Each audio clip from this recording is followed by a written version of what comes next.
ભાવનગર શહેરમાં hit and રનની ઘટના પ્રકાશમાં આવી છે। એક જ કાર ચાલક નબીરાએ શહેરમાં 3 અકસ્માતો સર્જ્યા છે, જેમાં એકનું મોત થયું છે। અમદાવાદ તથ્ય નબીરા ઘટના બાદ હવે ભાવનગર શહેરમાં પણ એક એવી જ ઘટના પ્રકાશમાં આવી છે।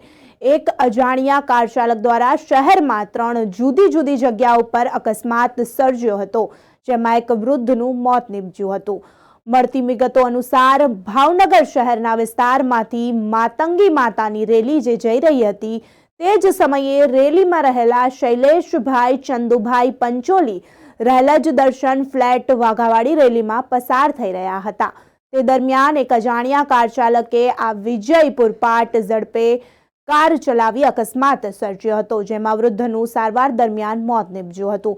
પોલીસ તપાસ બાદ જાણવા મળતી વિગતોમાં કાર ચાલક દ્વારા થયેલા અકસ્માત પહેલા આજના જ દિવસમાં થોડા સમય પૂર્વે 2 અકસ્માતો સર્જ્યા હતા। એક સંસ્કાર મંડળ વિસ્તાર અને સહકારી હાટ વિસ્તારમાં પણ આ જ કાર ચાલક દ્વારા 2 અકસ્માતો સર્જવામાં આવ્યા હતા। પોલીસ દ્વારા કારને જપ્ત કરી લેવામાં આવી છે, પરંતુ કાર ચાલક હાલ ફરાર છે।